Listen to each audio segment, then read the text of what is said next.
we're all here at this specific time. You know, we all have our path. But, you know, then there's some that are on this path to kind of feel like they're mission focused, or there's something pulling at them. And we're in the right time to do it. There's no time to just to cower from that. Like, this is the time. Like, we have to be ourselves. We have to be fully ourselves. And it's the only way that we'll actually really see the change that, you know, we all want to see, is that each of us are showing up fully as ourselves, you know. And tarot is been such a catalyst to show me, or to allow me to be more of myself.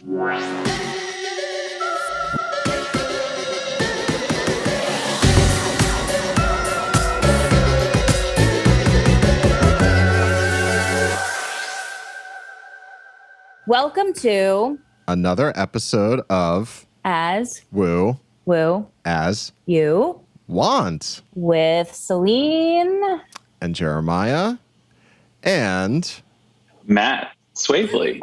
All right.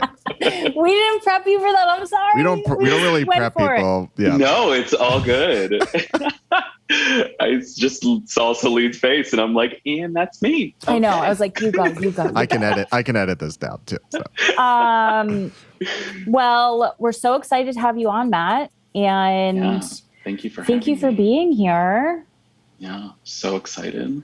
And I know Matt from our dear friend Jacqueline, who actually was on the podcast. I think like right in the midst of the deep pandemic, and we talked about tarot, and she mentioned you a lot as being her kind of guide to learning. Aww. And so it's super rad to have you on. Yeah, no, this was such a great idea. I totally enjoyed the podcast and couldn't be more excited to chat with you guys.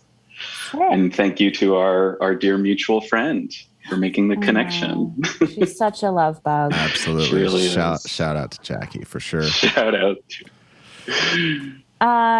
So like, what do you tell us a little bit about your kind of like journey into tarot and what sparked it, and you know, how did it all begin, Matt? How did it all begin? I would say, you know, my familiarity and my journey, I think, started a lot earlier than when I actually started practicing tarot. But I would say really it all started about 10 years ago. And I have my sister to thank for pushing me into it. So yeah, there's a little bit of like a backstory of kind of how it all happened. But my sister and I had kind of made a bit of a family discovery about our grandmother. And, you know, what seemed like kind of some type of psychic gift that she had. And it was something that neither of us had ever really known or discussed openly.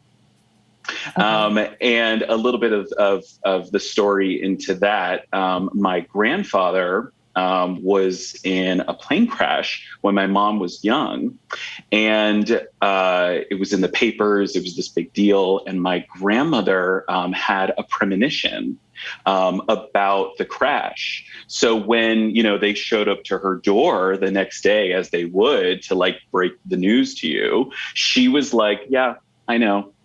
I know all about it. Like, she had this like premonition. So oddly, even more kind of like strange, in the article in the paper, there's also something written. It was called A Wife's Intuition. And they wrote about her like having the premonition about it. Where was this? Which is so strange. It was in like the local city paper. In New York?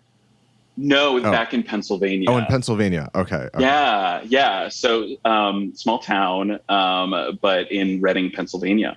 And they wrote about it. And I stumbled upon the newspaper at my parents' house.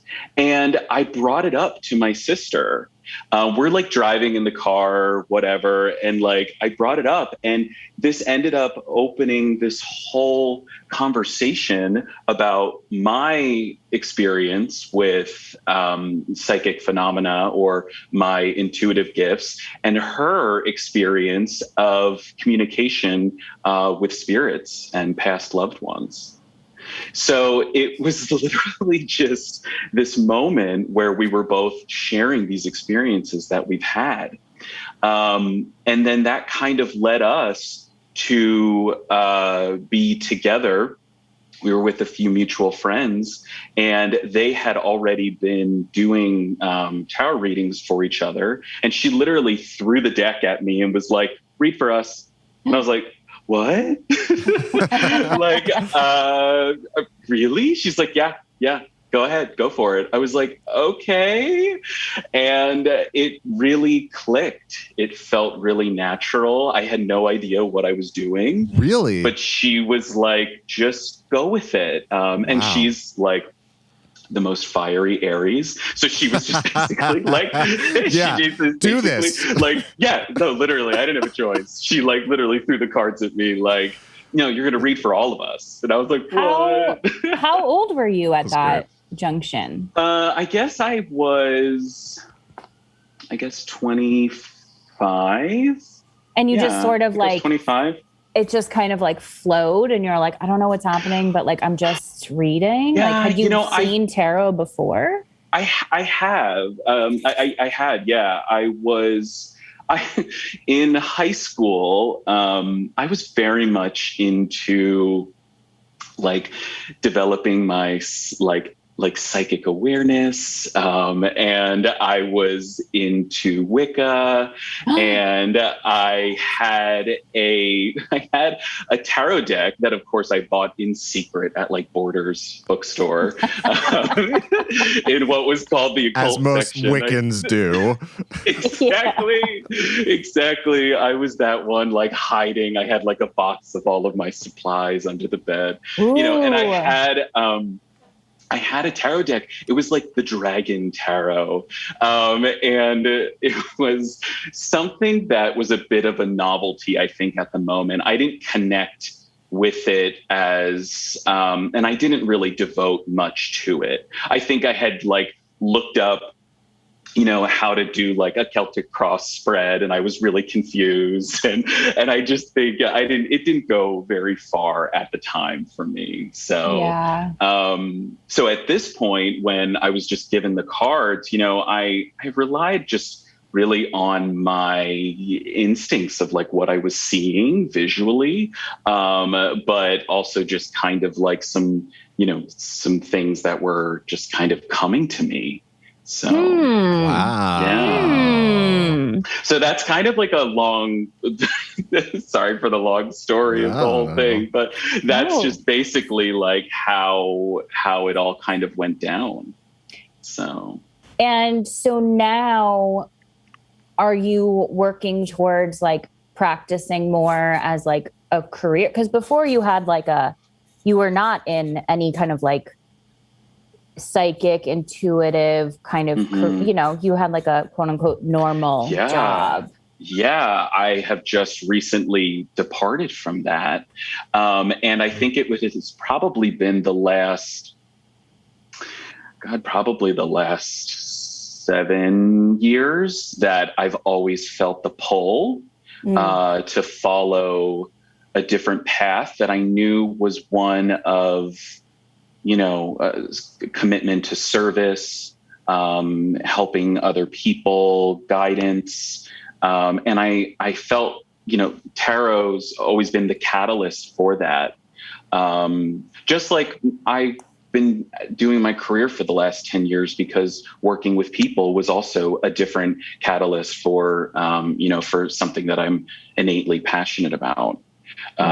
So, It's been a few months since recently departing from my full-time gig that I was doing for the last roughly 10 years in that industry, and this timing of this is actually pretty significant because I'm at this turning point where now I'm looking to build something for myself, with tarot being a big part of that.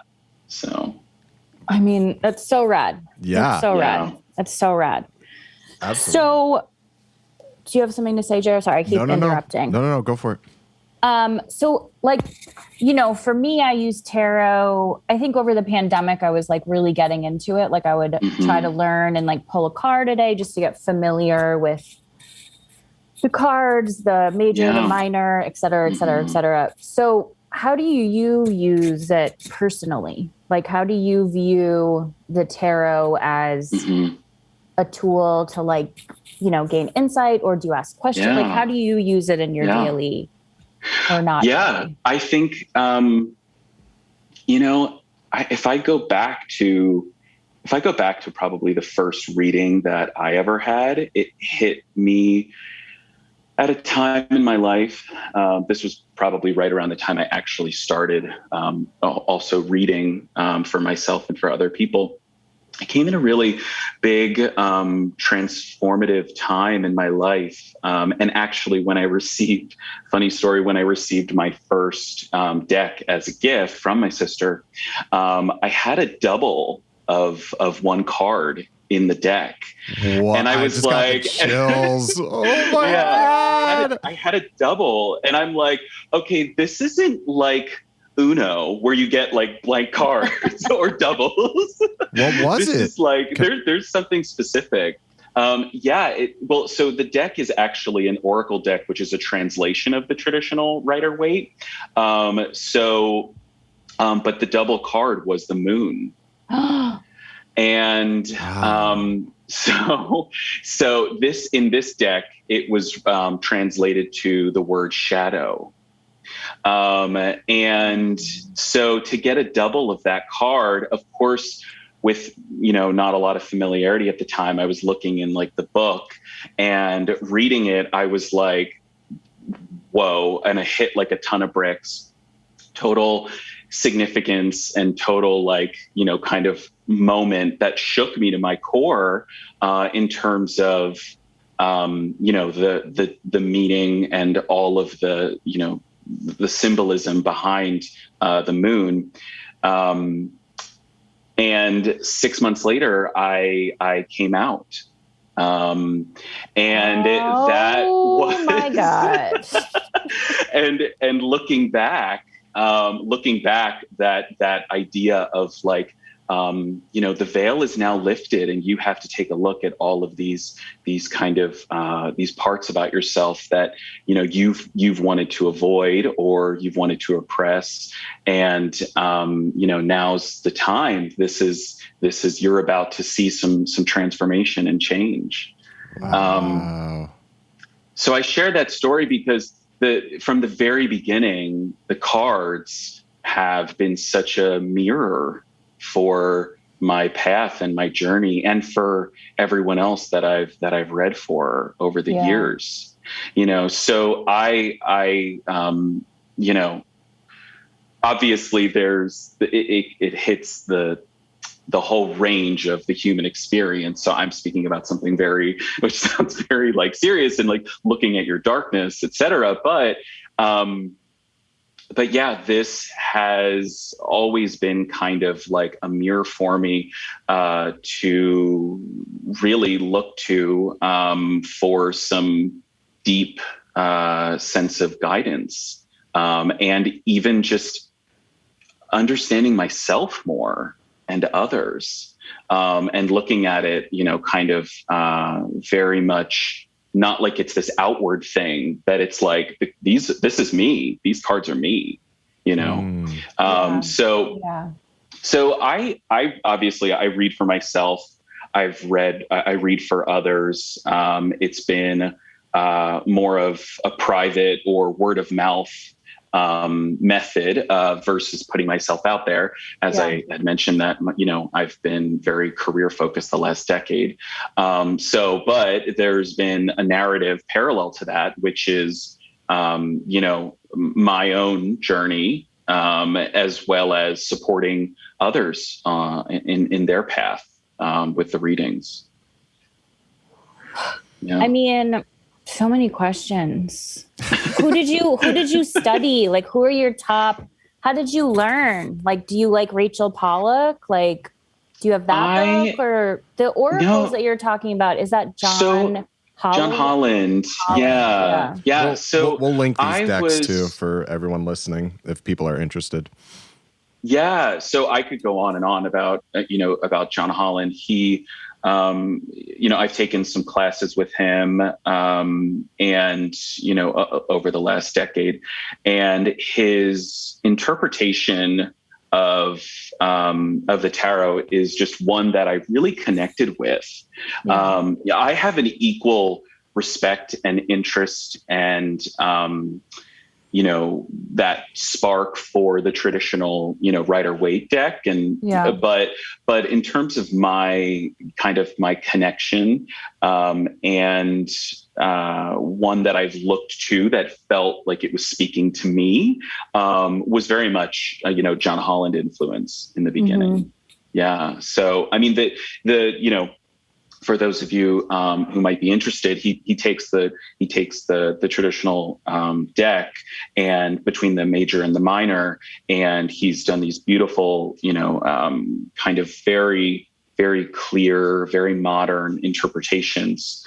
And to be honest, obviously as time goes on, you don't reference really a guidebook, but sometimes I just want to hear the words that he's written about something, because it actually is such a beautiful interpretation of it. Mm-hmm. And then he throws in chakra cards, which I absolutely love, because I'm equally inspired by the numerology and the color meaning, as it relates to tarot as well. So that was a big one for me. And I go back and forth between a few decks, but my go-to would be his original Oracle deck. Yeah. And when you do readings, are you using basically his deck, or do you like kind of set them all out and see which one kind of calls to you? Kind of both. I will also, depending on who I'm reading, if they have a familiarity of a deck, or we feel inspired to go like super traditional with, Rider-Waite, and let's do a Celtic cross spread. Like, sure, like, let's do it. Let's read reversed cards. Let's go by the whole thing. And then, other times it's like, I'm going to freehand a spread, or I'm going to ask questions and continue to pull cards, like as like a step effect of my questions. I kind of try to not give myself too many rules with the whole thing. And actually, which goes back to my sister, basically, when she threw me those cards 10 years ago, she was like, you can't get it wrong. Just read us. Just do this. Yeah. Which is very like such direct, like almost like like just wanted to crawl out of my skin. But it was just, and I still think about that. Like, you can't get it wrong. Just, what's coming to you, I love that. Yeah, I love great. that. I also, for a while, and I haven't gotten the book, but I got the Thought deck, the Aleister Crowley one. Mm-hmm. Do you have any thoughts on that one? I don't specifically. I don't have, I know of it, but I'm not super familiar with it. Yeah. And then what about reversals? How do you feel about reverse cards? Do you do that? Do you not? When I go full on like traditional, if that's what I'm feeling, I'll read reverse cards. but typically I don't. Mm-hmm. And I think there hasn't necessarily been a lot of conscious, like, why I do or I don't. I think that for me, there's so much intuitive kind of information that can come through based off of my relationship around that card, because you really create these relationships, whether it's your own narrative that has been woven into when you pull those cards, or from other people, and getting from their experience. So you really start to kind of create your own relationship. And then you also relate and understand the energy of a card, So for me, I've always just been really focused on weaving that narrative together. So the reversal idea didn't feel like it was something that was absolutely necessary. Yeah. But at the same time, I can do a traditional spread, and the understanding of being out of alignment with something is also, again, another way to read and to connect in with the messages. Yeah.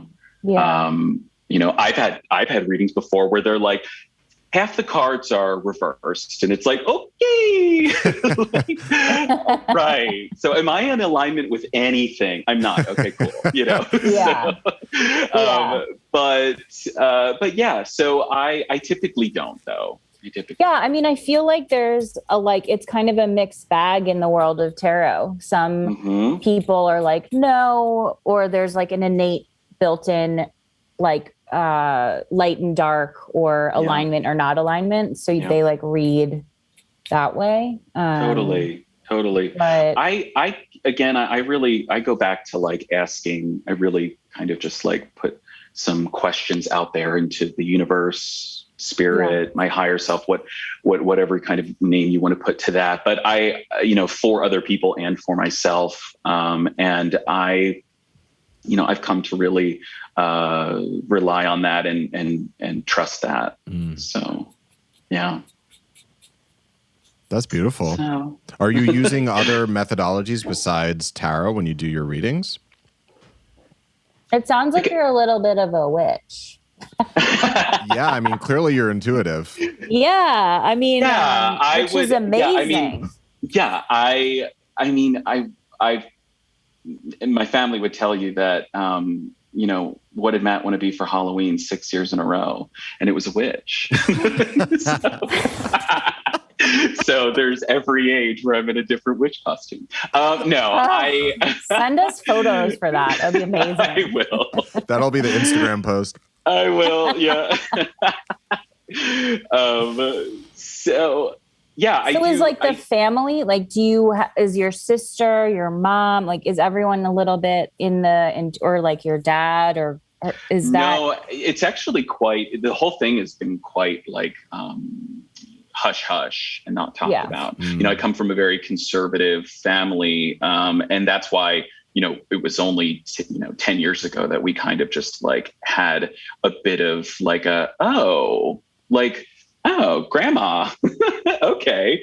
Nothing was ever really right presented to us, or necessarily, it just wasn't that environment, right. Kind of growing up.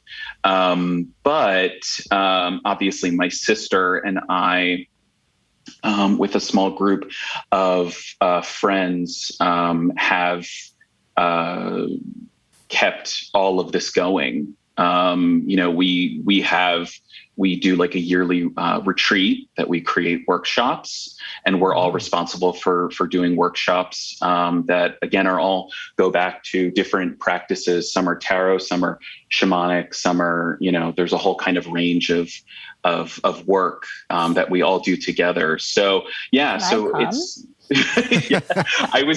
we just completed. I'm kidding. We just completed one, and now we're at the point where we're we have to share these with other people. These are really great workshops. So it's people you grew up with, and you go? No, it's just my sister, myself, and then one of my best friends and her best friend are twins. And then it's our one other friend. So it's like a small group of us. But we're all from the same place in Pennsylvania. And this is just kind of like grown over the last, I would say, like 5 or 6 years. I say that because, we do have a range of things that we're all kind of like focused on, and that, we all kind of like bring to the little group. And for me, like I have, like I had mentioned, like between either numerology, or, some kind of, color concepts. Sometimes there's some, freehand writing, just kind of intuitive freehand writing involved. I try to keep, I would say from an astrology standpoint, I don't claim to have, any deep devotion to it, but it is something that, over the last 5 years between getting readings, or diving more into it, that I've woven in some of that at times.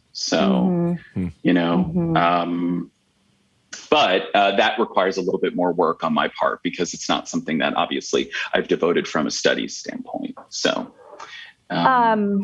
this is sort of an interesting question. And this is why I was like, besides the fact that I love you, I was also like, it would be really interesting to ask this question. So, for someone that kind of has both feet in both worlds, right? Like for a while you were in more of the like 9 to 5, working a job that you loved, obviously. But then there was also the side of you that was intuitive and knew there was something a bit more that you were going to do. Yeah. How did that because I imagine this is a kind of occurrence for a lot of people that maybe are a little bit more intuitive or have more gifts. And like, how did that experience, like, what was the catalyst that like pushed you over to the side? That's a really great question. I should have emailed that to you before. No, this is a really great question. I would say, I think that it can be a long journey for people to make a decision that is really supporting themselves, that walks away from, very traditionally sustainable methods of employment or income or career. And I think that, for me, I've gone back and forth quite a lot of times. And I think it was, I think it's difficult sometimes to do both, to attempt to figure out the next thing while you're doing the thing you've been doing for a long time. Yeah. Personally, my job required a lot from me. I had a big team to oversee, running a department. And it was something that energetically, it was really difficult to do anything else. Yeah. And I read this really great article that was, maybe it was early pandemic, or maybe right when we went into lockdown. And it was basically like, should you just quit your job flat out with not having another job and move on to something else? But it gave this really interesting comparison to, what it takes to propel a shuttle, into the air. And all of the energy that it takes to propel it and to keep it moving. And the energy that it would take to actually change its course is so great that it would be really difficult. And it requires a lot of energy. So the idea that, I'm putting full force myself into this. So I think, that I realized that I had to just make a complete stop, to really try and pivot, into something else. Right. And I think it's all about, when it comes to people, when they can, how they make that decision, or when that kind of becomes available to them, of how they process it. I think that it's their own journey with steering the ship of their life and understanding how to be a co-creator in this world, how to create something for yourself, and knowing how to just, when or how to kind of exercise those new muscles of saying, I'm going to make this decision and shift this and try to do something else, and I always say that the universe will support you, but you have to meet it halfway. You have to make some move. You have to put some halfway measures out there to get it back. And it may not be the right thing, and it may be different, or it may change. But you have to put something out there, almost making any decision, rather than focusing so much on, is this the right decision? Making any decision sometimes is the best way to move forward. Yeah. Yeah. I mean, that's pretty profound. Yeah, that was wonderful. And I think that the pandemic, last year, as well as what we all dealt with, personally, I think, that really shook me to make changes in my life, which I would say led me to this place. Yeah. And even just a complete mindset shift that was happening. Obviously, for a lot of people, the pandemic caused people a lot of anxiety. It was a catalyst for bringing out all sorts of things that were probably already stirring inside of you. And I think I was at that crossroads of like, do you want to live like this? Or do you want to pivot and choose something else? And that amount of personal power that you can tap into is something that is, you can't go wrong. You can't go wrong. You can't mess it up. Yeah. Wow. I mean, I think that is the hope for all of us, right? Eventually to be able to figure out what we're passionate about and then just like tap in, right? Yeah. And I feel like we're all here at this specific time. We all have our path. But then there's some that are on this path to kind of feel like they're mission focused, or there's something pulling at them, and we're in the right time to do it. There's no time to just to cower from that. Like, this is the time. Like, we have to be ourselves. We have to be fully ourselves. And it's the only way that we'll actually really see the change that, we all want to see, is that each of us are showing up fully as ourselves, and tarot is been such a catalyst to show me, or to allow me to be more of myself. And so, I think this is the age. This is the time. I was really excited. I was like, I hope he says it. Yeah, we are here. Age of Aquarius. Let it begin. And this is an Aquarius sun speaking. So,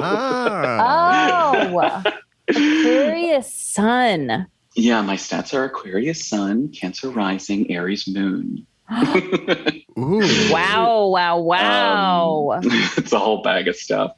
But yeah, I mean, this is the time. Like, this is when we are all faced with these decisions of, do we continue what feels like a really comfortable, traditional, sustainable thing? And that's okay. There's nothing wrong with that. But if we have a pull And if we're trying to kind of answer somewhat of a different calling out there, this is the time to shake it up and to do it, because we are in a time where everything traditional is just crumbling. I know. It's so wild. It's so wild. It's so wild. I keep thinking it was like a big ass tower card, just like yeah. 100%. We are all, I don't think any of us would debate that we have been built on a shaky ass foundation. So absolutely. This is time to rebuild. That's what that's the mission. We're seeing it around us, and we all have our part to play, which I think seeing that and really channeling that, that's, Jeremiah, that the tower is really one of the perfect cards for it, to symbolize it, because there's so much fear around that card. And people see it and they're like, oh, I don't want the rug to be pulled out from under me. Like, but there's so much beauty and humility and resurgence, and so much to come from that. And that is the energy that we need right now, because it's really easy to get bogged down with the fear and the cynicism of what we see out there in the world. And so the energy of that rebuilding energy is actually based in hope and trust, which is really very heart-based, very soul-based. And it's really something that is we're all kind of have the opportunity to tap into, I would say. Preach. I hope so. Oh man, so good. No, it's been. I mean, Matt, I've been very quiet because it's been wonderful listening to you. You're wonderful good. speaker. Yeah. No. It's just really wonderful listening to you, and you really bring such beautiful energy that I feel like is so needed right now. There is. Just going back to this concept of what you're saying with the tower, like we are in really, it's rocky times. Like it's very, very rough. So to have that hope and to understand that sometimes things have to get really shitty in order for them to break. Yeah. It's not fun. Yeah. And that's 100%. And that is, that's exactly what we're seeing, I think, and obviously we all have our emotional journey through the world's events, through our personal events, which we should, of course, honor 100%. But I think we can all relate to when you have to draw the line and say that you're going to start telling a different story. Mm-hmm. And that narrative that you want to walk away from, whether it's within a personal story or one that you continue to see, and it fuels you reactively.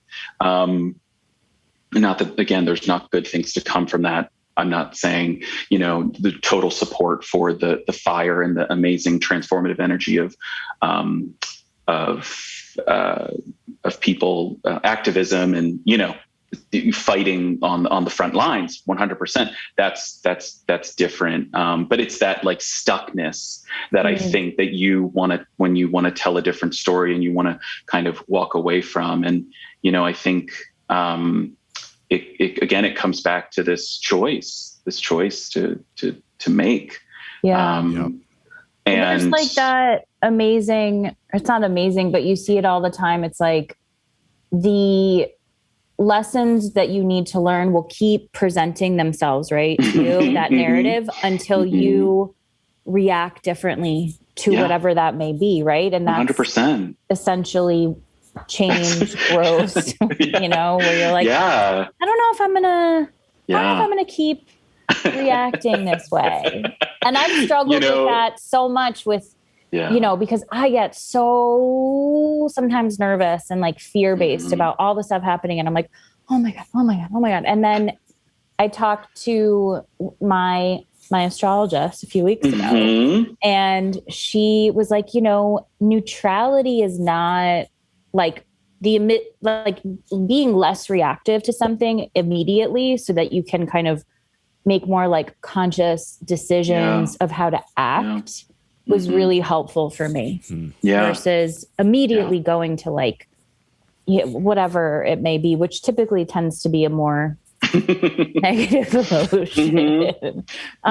So I kind of loved that. And two things on that. One, which is such what you're describing. It's really, I had one of the things that my career has obviously done for me the last 10 years is offered every experience when it comes to people, managing people, working with people, you name it. I kind of experienced it, so there can be a lot of chaos there. And I remember getting a message one time that just really came to me. And it was that, all things come to us with inner peace.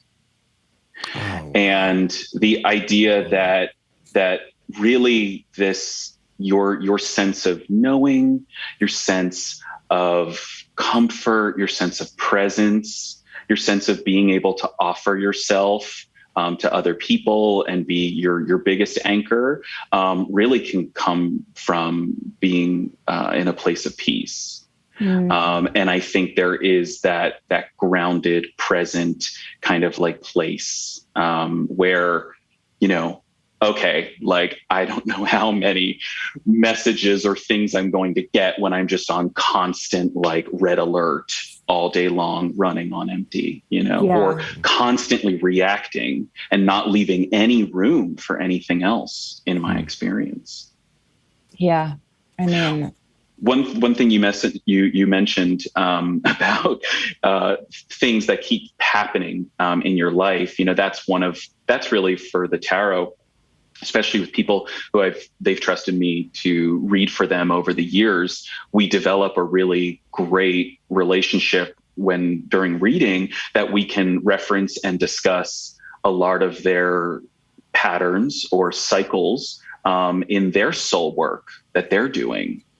And as you mentioned, these things will continue to try to get our attention until we may choose to act differently.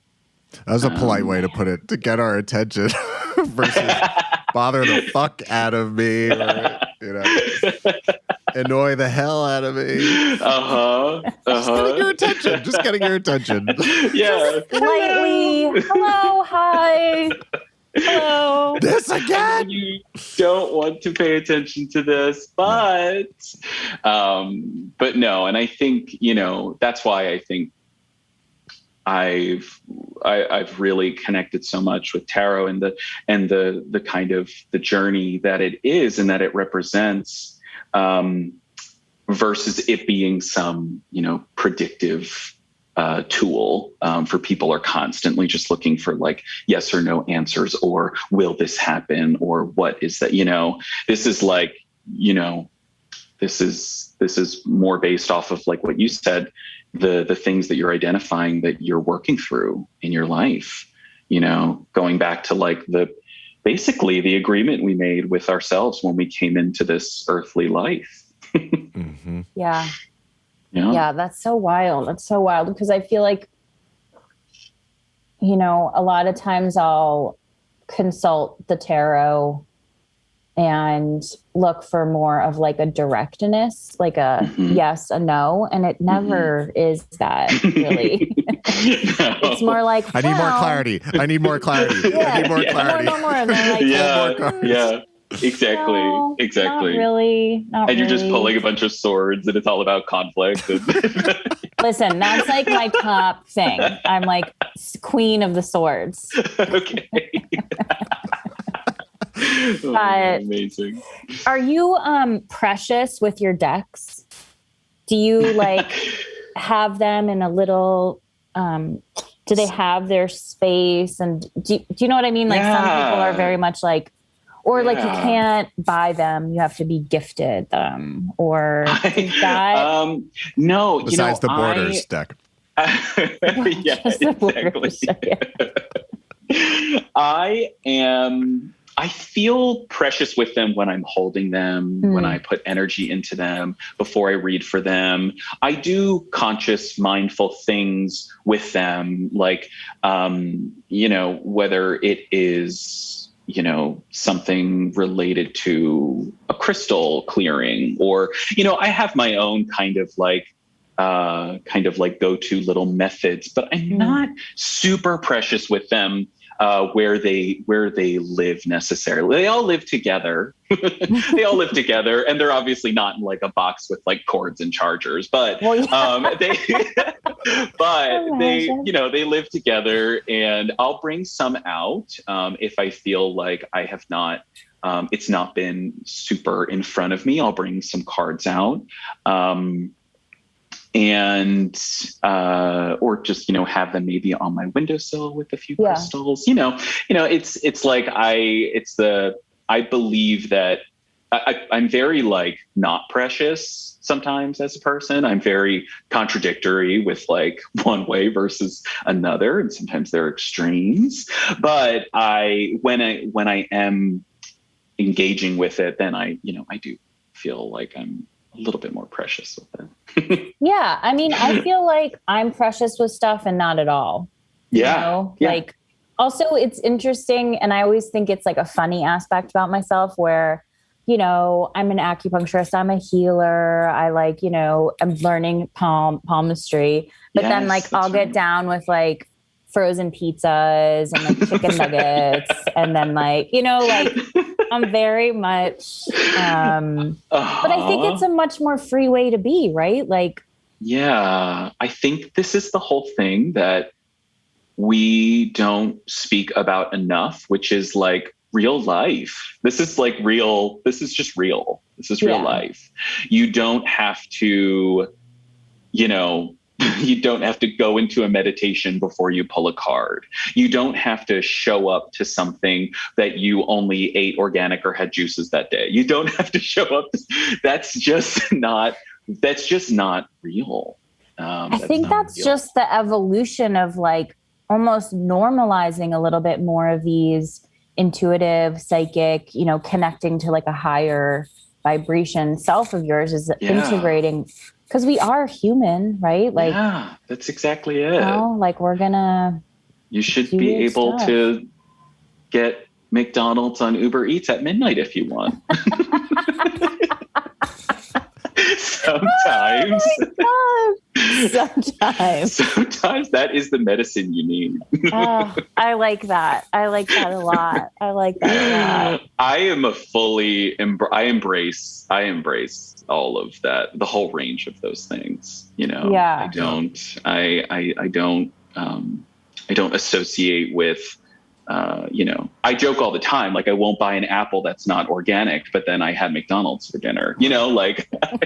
It's like, that's just like, I can't buy this apple that's not organic, but then someone's like, oh my God, do you want to go get like a 2 cheeseburger meal? And I'm like, yeah. Love to. Yeah. Interesting. Yeah. I think because I think it makes the idea of like healing and being more intuitive, more accessible. Yeah. 100%. And that's why immediate, right? Like, like you're saying, you don't have to meditate for 30 minutes and then pull a card. Just pull a card. Yeah. Just pull a card. It's right there. And you can.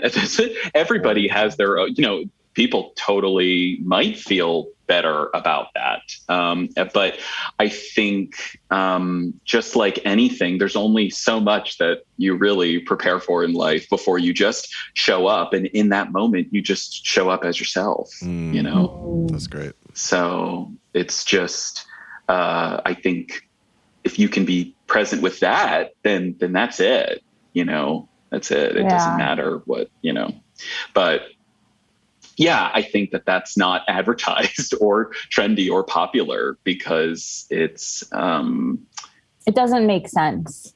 Yeah. Do you know what I mean? It doesn't really from like the construct of what you think of like someone who's like intuitive and very connected. Like it doesn't make sense that like they also are just buying French fries, like, listen, so it's the concept the same, is changing, I think. Yeah. Listen, it's the same that I wouldn't, I guess, you mentioned, we said just like healing in general. Healing's not linear. Healing's not pretty. Healing is not, it's a journey, and you don't ever cross things off your list and go, never again, I'm all good. Like that's just not how it works, Healing it's a whole journey, and it's a process, and I think that,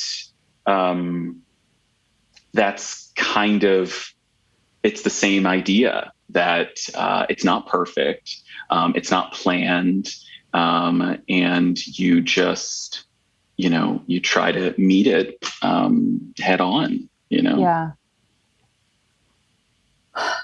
Wow. So are you studying? What are you doing? Are you bringing? Can people like reach out to you yet, or no? We can edit that out too. Yeah, no, of course. Like I said, the last few months I've just been on really a personal journey. And I have not officially launched anything outwardly to the public, but I will be. Coming soon.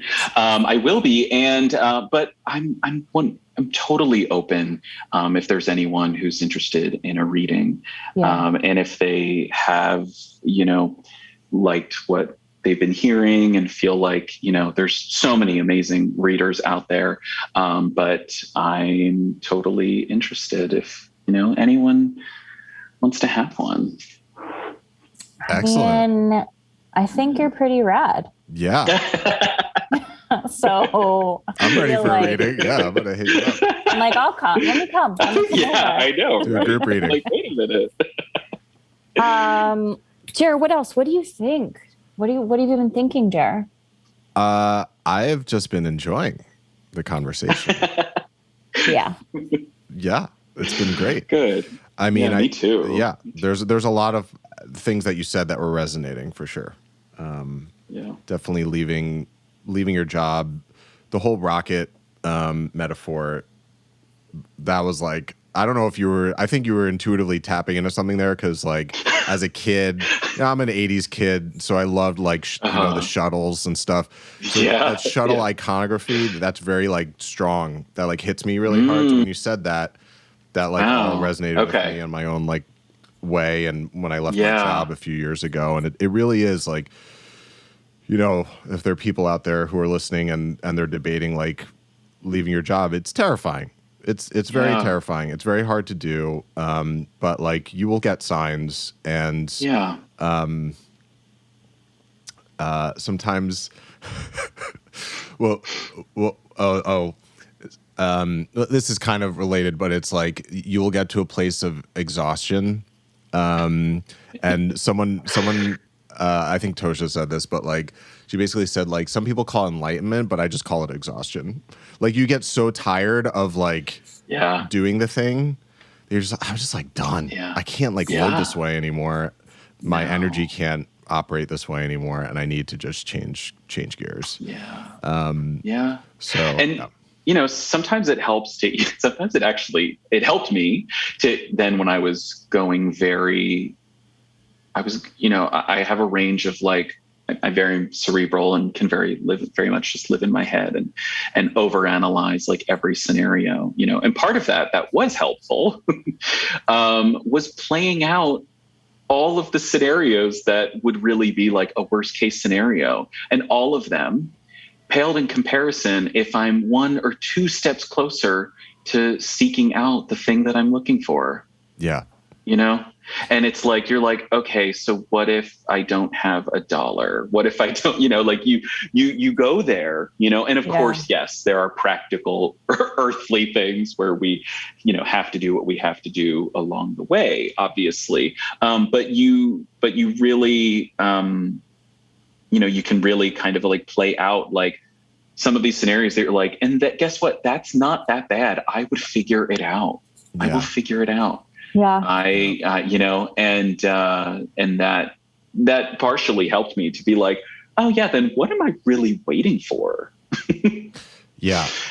I think it was, for me, it was the fear of not doing it overcame the fear of doing it. Like, yes. I got so afraid of not doing it that I was like, I need to do this. Yes. 100%. Yeah. But I congratulate you. I mean, I think you're definitely, I'm definitely going to get a reading with you. I will be hitting you up. Yes. Oh my gosh. That'd be amazing. Everything you said was just so beautiful. And it's one of those things where, like, I remember when we did our call with,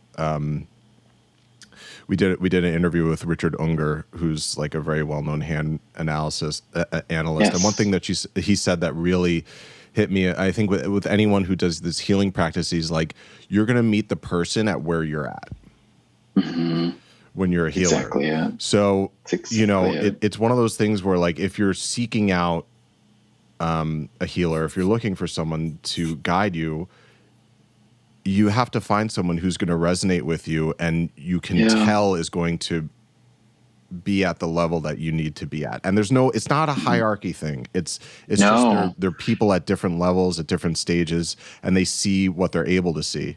And just listening to you, Matt, like, I don't know. I just feel like very comfortable pursuing a reading with you at some point. Yeah. So you got an endorsement from me.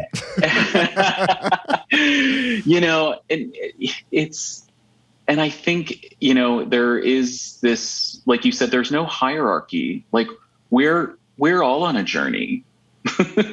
We're all on a journey here, and I think I've always looked at that to all of the either mentors or people that I was following, or it's like, they don't have it all figured out. They are still doing their thing. Like, oh, cool. Like you tend to, oh, do they? No, they're not. I don't know. They're not. They just went through their third divorce. Okay, cool. Yeah. Like, like all different, like there's no, everybody's on their journey. Everybody's figuring stuff out. And I do think that people will come into your life at the exact right time when you need them. Right. Yeah. Like that's happened to me throughout the years where I've been seeking a different mentor or thinking about doing this or this and this. And then like, they'll come in and I'm like, oh, so it's like, I think once the intention, right. Or like whatever you are sort of looking to be and you find that passion and you like throw it out, cast it out. Right. Then they present themselves in like different ways, so. Totally. But I think the challenge is getting clear on what you want. Yeah. Yeah. Because there's a lot of like barriers of doubt and fear and can I do this? Will this work out? And you kind of just have to be like, yeah, it will. Yeah. And 100%. And you know what? I think one of the biggest lessons for me was that I couldn't figure it all out in my head. And that's never how I was going to learn it. Yeah. And where that's where one of the other, like, this will require me to make a decision in my physical life. Yeah. I'm going to leave my job. This is something that will require action from me. Not all things in life require you to act on something immediately. But I think the idea that I couldn't, be in my apartment and like solve everything in my head and it wasn't going to come to me. It was going to actually only come to me if I really, again, went down that path of creation of my own life and said, it's going to require actions. And so I'm going to do something and see what happens. I'm lost, but guess what? My path to finding something will have to be from me taking a step forward and making an action somewhere, Yeah. It's not the worst to be lost. No, it's really not. Yeah, I'm kind of skeptical of anyone who says they're not lost. Right. Right. What do you know? No, seriously. I'm like, we're all trying to figure quite a lot out all the time. There's a lot. There's a lot to navigate. there's a lot to navigate right now. So, and that's going to keep happening. We are no longer in a place of like this downtime. The veil comes back over our eyes. That's done. Yeah. That's gone. We are in this, like, we're going to be in this constant state of motion. So it's actually the idea of how you work with it, how you work with that energy of change and motion, versus looking back to the comforts of, you know, being in a place where we all were not seeing something, you know. You just have a way of talking about all this that makes me feel really comfortable. So I want to just thank you for that, because I haven't been able to find a voice in this time, specifically the last few months, that like allows you to not be so scared of everything. So like, and I think a lot of people listening will also really feel like very gratitude towards that. Yes. And how you communicate. It's really great. It's really great. It's a blessing. Yeah. You know, I personally, you know, I go back to this idea that, you know, I didn't come here into this experience to fail, I'm actually here because, and everything's been, you know, it's kind of set up, and I'm in this life to really make this happen for myself. I didn't come into this to fail, or to see like a doom and gloom, or to, you know, like we're here because we can all, you know, be our best selves here, you know, in this life. So I think that's been kind of, you know, a North Star for me, to say that, like, you know, I didn't come here to be trapped in fear. I'm not faced with this I'm faced with this because I can heal. I can heal from this, you know? And that's kind of the message that, you know, I do believe everyone right now has the opportunity to see, because so much is being shown to us that taps into something at a very human level. And everybody, even the people we don't think, but the mirror is being held up for everybody. Totally. You know? Yeah. And so everybody does have the opportunity. There is hope. There's hope for all of us. There really is. You know? And so I think it's just one of the things that I try to weave into the messages that I share, you know, which extends to empathy, forgiveness, like all of these big themes that, like, we all have to look at ourselves internally and then outwardly around us in our community, you know. Amazing. So we're going to get there. Okay. We're going to get there. We're going to get there. This is the process. It's just really ugly, but we're going to get there. Yeah. Yeah. You know? Oh. Yeah. Wow. Well, this was so rad. I knew it was going to be rad, but then it was even more rad than I expected. Thank you so much for this opportunity. I've never had this really this opportunity to speak with, you know, two people who are obviously interested in, you know, inspiring and, you know, kind of tapped into the same type of stuff. So this was really great. Well, I hope it gives you a big boost of knowing and confidence that you're exactly where you're supposed to be, because there was a vibe when you were talking and I was like, holy shit, what's happening? Absolutely. You know, this is really great. Like I said, this is really significant timing in my timeline with kind of the new beginnings I'm embarking on. So again, really appreciate the chance to be on here. Our pleasure. Yeah. what do you want to do if people want to like get in touch with you, or because what does that look like for you? Yeah, I mean, I can, I can share my email address. Okay. And it's just my last name, Swavely, SWAVELY.m@gmail.com. Okay. Okay. Yeah. I mean, if somebody Googles me, they'll find some funny pictures in my Instagram and they can find other ways to get in touch with me. Okay. But no, yeah, email is totally fine if anybody is interested. Well, I think Jeremiah and I are, so prepare. Great. Yes.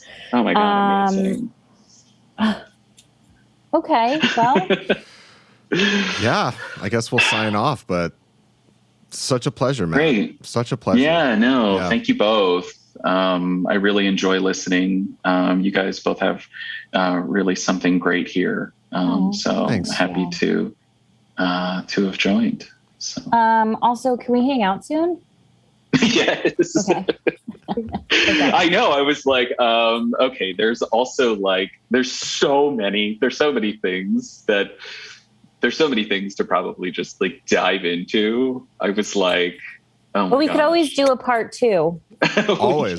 Yeah. I know. I was like, I almost mentioned a few things that I was like, no, that'll just catapult something in a completely different direction. I was going to talk about like ghosts and ghost hunting and like all sorts of things. All right, we'll do a part 2. We have to do a part 2. We have to do a part 2. This is like tarot episode.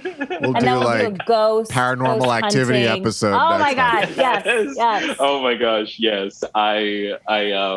There's a lot of chapters. There's been a lot of chapters of my life, some of which that have included that. Oh, great. So, yeah. We'll do it. We'll do a number 2. Yeah. Everyone stay tuned for that. Amazing. All right. Okay. Well, thank you again, Matthew. And thank you both. We hope everyone enjoyed this episode and everyone's taking care of themselves. And thank you so much for listening. Yes, and thank you. We'll see you on the next pod. Bye. Bye.